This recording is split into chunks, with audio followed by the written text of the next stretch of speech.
Okay, guys, so today's lesson is a little bit of an introduction to nuclear and particle physics.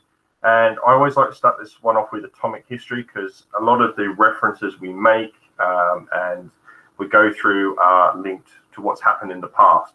You've got to remember with physics, not a lot has changed since the 1930s. So we can actually rely a lot on our history to show where we are now and how funding is allocated to projects.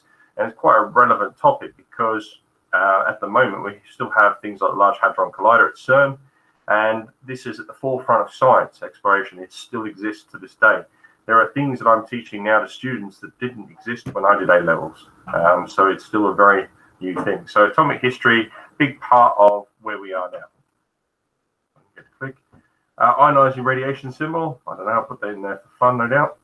And I'm going to start off with a question. So those of you who are live with me can have a go at this now. And I will go through, I'm going to sort of pause, if you like, for the ability of the video and have a go at it. And it's a good link to electrical topics because it's quite a practical application for this area. So I'll stop talking, have a go at it. I'll give you a couple of minutes and then we'll come back and I'll show you the answer.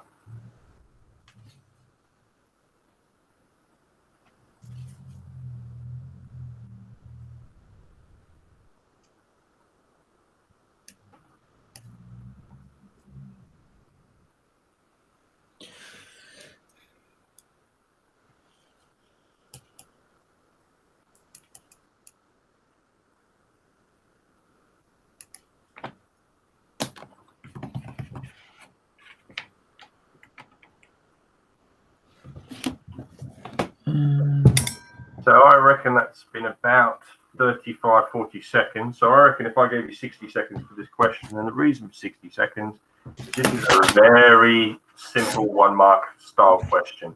This is one that you take one look at and you decide whether you can do it inside 60 seconds or you can't.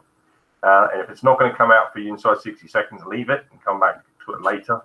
But a good example of, and we've got a couple of these coming up through these slides, of questions that will be worth 1 mark, but if they're going to take you 3 minutes to do, leave them. A bit of exam technique there. So I'll just quickly go through the answer. So if you've had a go at this at home, you should be fairly familiar with this equation coming up on the screen now. It's just a quick rearrangement, and it is a ratio. So everything about transformers, thank you to Nikola Tesla, will give us a secondary of 77 turns. So there are 2 things you obviously need to know in order to make this work. Let me just see if I can find my pen. Okay, obviously you need to know that that is 230 volts. That's inferred knowledge, and you must know at 230 volts AC. We might as well be accurate here. Things that obviously catch people out, GCSE, our prefixes here.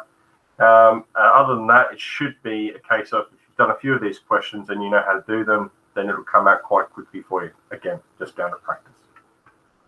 Okay, so atomic history, if we were sitting in class right now, I'd get you to draw a little circle map for me. It's 2 circles, like you see here, and just chuck in all the key facts of the lessons, because there's about 4 or 5 lessons in this series, and collecting all those key points in one place does your revision for you.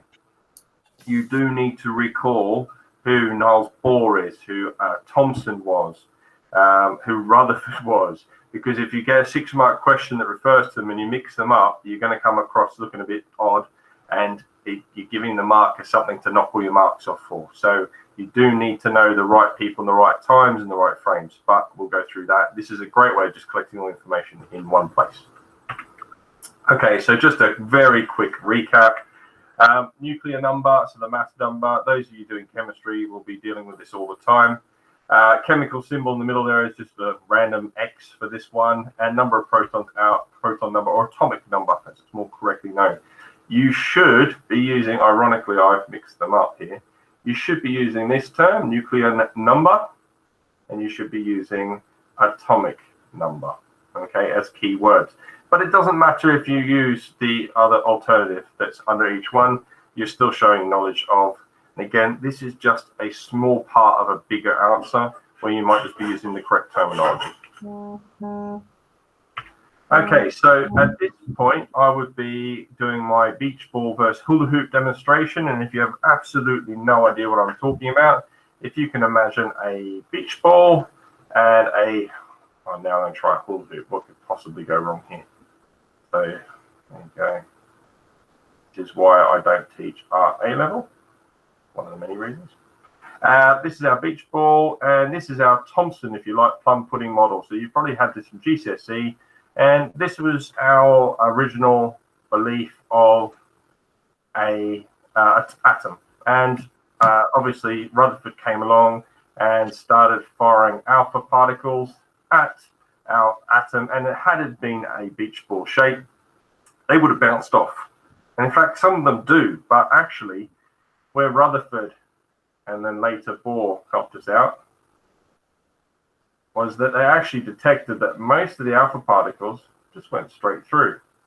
In fact, about 95% of them go straight through, and only a very small number bounced back. So what that gave Rutherford the clear idea that, yes, the electrons on the outside, which is exactly what Thomson's model gave us. Bohr went a bit further later on and gave us orbits and rings. But Rutherford basically said, well, hang on a sec, there must be something in the middle that's quite hard, because occasionally some of these bounce off. But again, most of them go through. So in class at GCSE, I would normally get some tennis balls and start throwing them at a beach ball, and most people can visualize that. Start throwing them at a hula hoop, and everyone thinks I'm mad.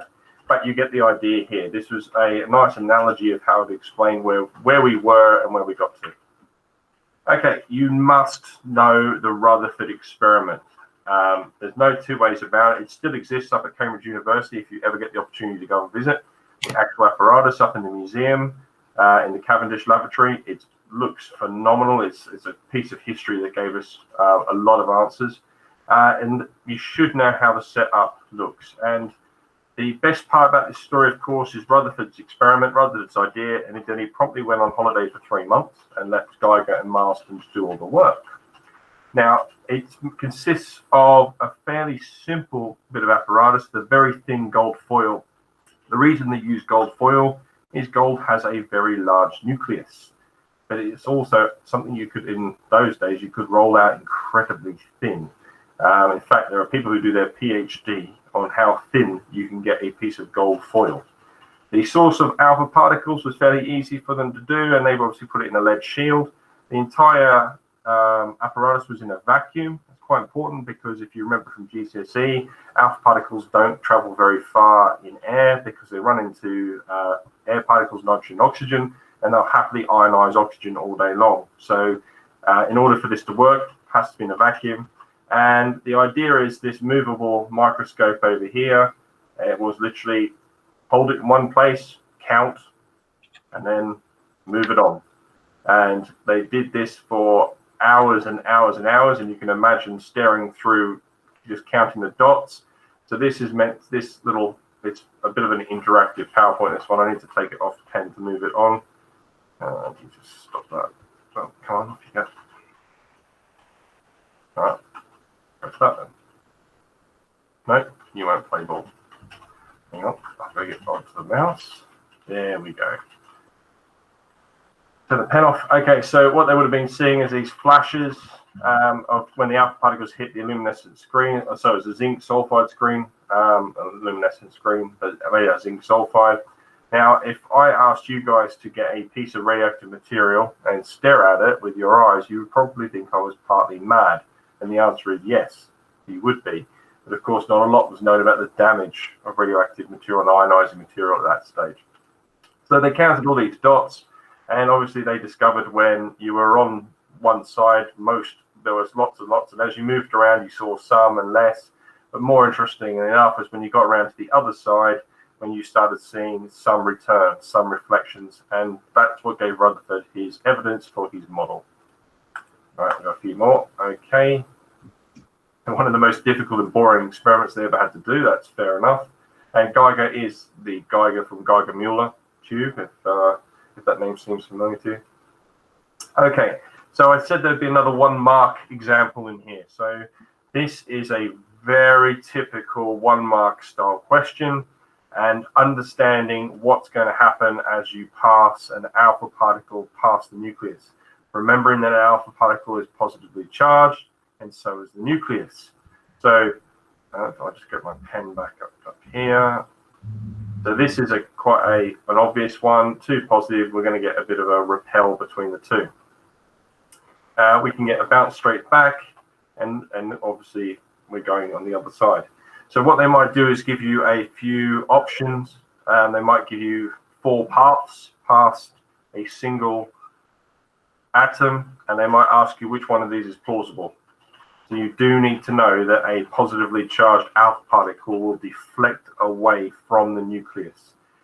What catches some people out is they sometimes draw a path, and I'm just going to draw it in by dotted line that does this, and it will look like the most obvious choice, but obviously anything on this side is going to now go away from us. They might switch it up. They might not use an alpha particle. They could use something that is negatively charged. Then, of course, this one here would be correct if it was negative. This one is if it's positive. Okay. I do this because I like mocking the chemistry section a little bit. Ernest Rutherford, for all his work, was awarded the Nobel Prize, and he was apparently furious to his death that it was awarded for chemistry. He was quite adamant it should have been for physics, and he was famously quoted as saying that all science is either physics or stamp collecting, and that's one for the chemistry teachers out there. Okay, so just a quick recap on, before we start pulling the nucleus apart, so looking at nuclear and particle physics, just a quick recap. Some of this is GCSE material that we're just going to advance upon. Some of it will be new information for you. Okay, so protons inside a nucleus, they shouldn't be there. As simple as that. Protons should not want to be stuck together in one place. They should want to repel each other massively. Now, the reason why they don't is because of the strong nuclear force. Now, the strong nuclear force is the most powerful of all the forces, but it only acts over a very short distance. In fact, the distance of an atom. It's one of the reasons why we can split an atom, why we can split the nucleus of an atom. If we can overwhelm the strong nuclear force, we can split the atom apart. It does take a lot of energy to do it, but the payback is considerably more. And so the big thing you need to take away from it, whilst the strongest force, it operates over the shortest possible distance. And we're talking in the magnitude of 10 to the minus 10 meters, so an angstrom. Have you got, well, I won't ask you interactively, I'll ask you later. An angstrom minus 10. Okay, so evidence of alpha particle scattering destroyed Thomson's plum pudding. That's probably a little unfair that destroyed it. It made it not stack up. It actually took a long time for Rutherford's hypothesis to become an accepted fact. But the lots of space inside an atom wasn't particularly intuitive, and we can thank Rutherford for providing evidence to back that up, because if I told you that you've never actually touched anything in your life, because there's always a gap between two atoms, it's a little bit of a hypothetical question, because it's not something I can actually show you, but we can prove it. Now, I did talk about Thomson Rutherford a lot, and I mentioned Niels Bohr a couple of times, but please just remember that electrons, particularly for the chemistry students who've joined us in the physics world, that when you're starting to talk about the rules of electrons and orbits and spin, that you are taking from what Bohr took from Rutherford. So everything was a progression of advancement of science, and all that happened a very long time ago. We don't actually have anything more on electrons at this stage. As a fundamental particle, we still accept that they're a fundamental particle. Although, as you can imagine, with starting to split protons and neutrons and going on to quarks or quarks, depending on whereabouts you come from in the world, we've advanced the nucleus a long way. Electrons have effectively stayed in the same acceptance of pattern that we've had for years. Okay, so thermionic emission is the big takeaway from this lesson. And I just want to, in case I didn't make it obvious enough up here, this is not the photoelectric effect. Okay, you're going to see things coming off. Please don't mix this up with Einstein's photoelectric effect. I'll put the diagram up because it makes it a little bit more obvious. So the idea that if I heat up a piece of metal, I'm going to excite the electrons on the edge. Now, the ones on the edge are actually going to start leaving the surface. And they would be leaving the surface in every direction. Wherever we've got surface area, they're going to leave the edge. Now, as soon as an electron leaves the edge, it's going to leave this positively charged. Sorry, I'm in red. Let me just quickly change color if I can. Switch to mouse. Let's go for something you can actually see. Let's go for green. So if I come over, where are we? This will become positively. These are all negative. This is not something you don't already know. So if I've got a positively charged surface and negative electron, what actually happens is they come back. Okay, so it tends to pull them back. Obviously, there comes a point though where I could, if I accelerate these fast enough, I can actually get them outside the sphere of influence of the surface, and I can actually leave my piece of metal, and we are talking metals here, because we need those free electrons for them to be able to at the surface and to eject them. So we need them. We've got positively charged. If we make it hot enough, we can make it positively charged enough, and the electrons will eject outside the effects. Okay, so one of the things I like asking students at this point, and I'm obviously this is not very interactive, so I'm going to ask you just to hypothesize to yourself, is if I asked you to build Rutherford's experiment in a school science lab, how would it be done? It can be done. I don't think I've done it for quite some time, but it could be done. How would you do it? And think about some of the practical applications.